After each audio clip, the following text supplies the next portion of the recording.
Hi there, Aquarius. Welcome to your reading. This is Yetta Pearl, and this is your general angel reading for the week of January 24th through 30th of 2022. Okay, so let's see what your angels are going to tell you for this time. Oh, hang on.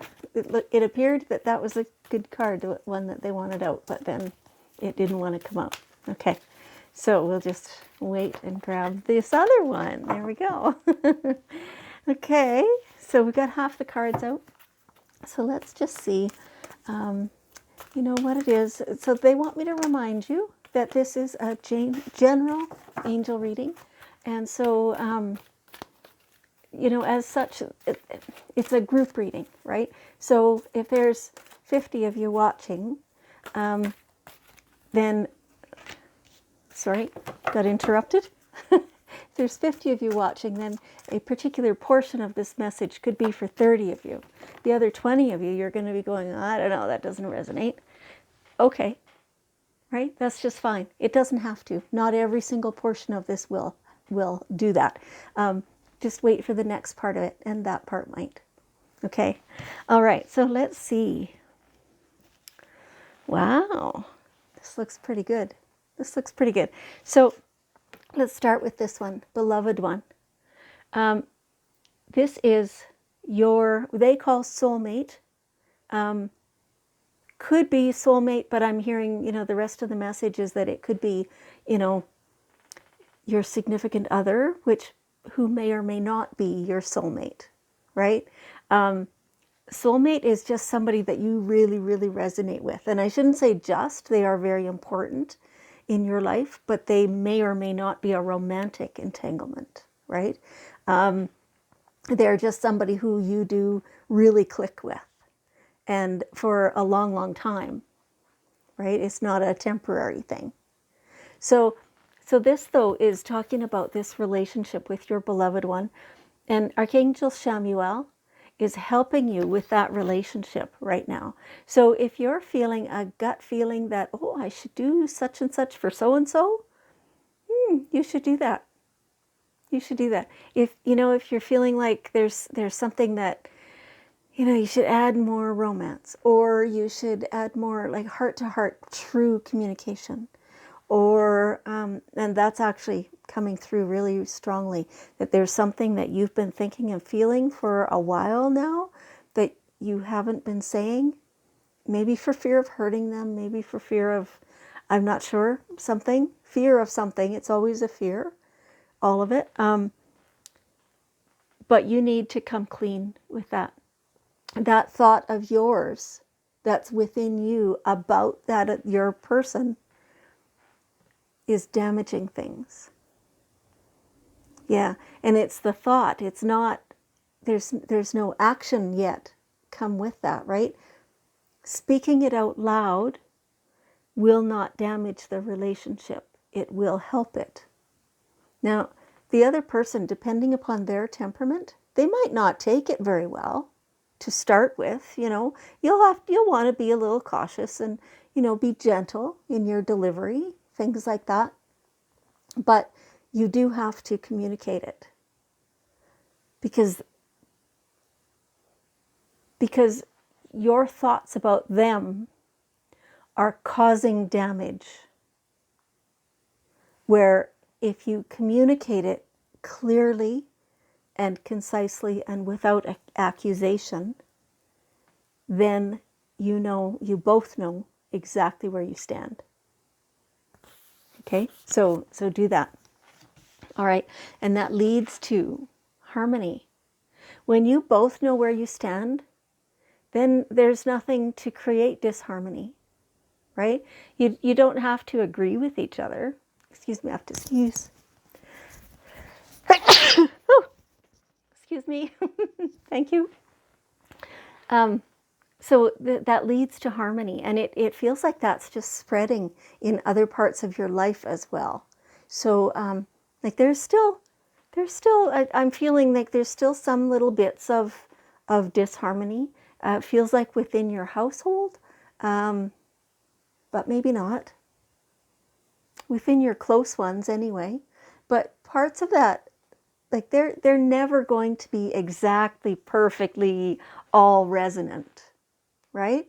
And to think that several individuals, one or two or more, can come together and be in complete harmony all the time, that just doesn't happen that way. We would not be individuals if that was happening, right? We would be clones. And so those things are spots where we don't fully resonate, where we each have our individual thoughts that don't necessarily agree with the other person's individual thoughts, but we can still exist in harmony with those things. Yes. Add more love. Add more love. Whatever's going on, add more love. Okay? So notice your recurring physical and emotional feelings. Yeah, so this is kind of the same thing. The thoughts, the things you've been thinking about your significant other, or about, for some of you, it's not your significant other. It's somebody in your circle, but you've been thinking judgmental thoughts. That's the right word. Judgmental thoughts about that person. And it's you and your thoughts that are causing the damage, right? Causing the trauma within the relationship. And so the more you notice what your emotions are about that subject, or really about any other subject, this is across the board, right? You have to notice what you actually feel like and how that's affecting your physical before you can make significant changes. Those feelings will guide you, right? Like anything that you feel bad about, that doesn't make you feel good, it's you having a conflict within yourself. Whether it's about like what you think that ought to be compared to what it is, or, whatever it is, those feelings are accurate. And you can allow them to guide you. Yeah, okay. You are getting closer and closer all the time because you're learning so much through all this. You're getting closer all the time to absolute serenity. It's beautiful. It's beautiful. You're getting more and more that you don't have to explain yourself to anybody else, other than this communication that needs to happen. That's a different thing, right? That is open and honest communication to make deeper connection with people, with your people, right? This is different. This serenity comes from you knowing that within your life, that you're the one who calls the shots. You're the one who creates your whole reality. So you're no longer a victim. You're closer and closer to that all the time. Awesome. Really awesome. What are your intentions? So with this relationship, with all your other closer relationships, with other like fringe relationships, with what you want for your future, how you want to be spending your time, all that stuff. What are your intentions? Be absolutely crystal clear and write them down. And like, what do you want? What's your goals? What are you working towards? And offer it up to the universe, to your guidance, to your angels. Offer it up to your higher self and ask them to provide that. And then, keep going toward it.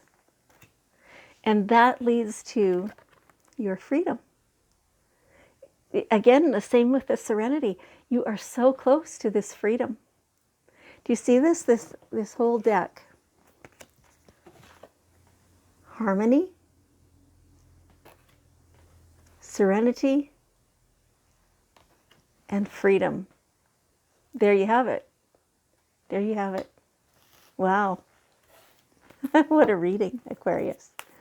Okay, so we have the daily guidance cards here. Let's see one last piece of wisdom.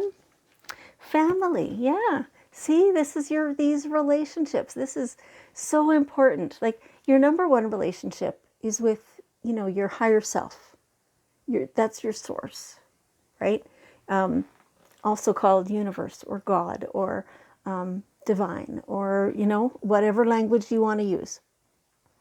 Your second most important relationship is with your family. And okay, so they're clarifying family does not have to mean blood. Family is those people you've chosen as well, right? And so honoring those relationships, honoring the differences between you can still produce this beautiful harmony. Okay, all right. Aquarius, thank you so much. I appreciate you for being here. And I love you. And I will see you next week.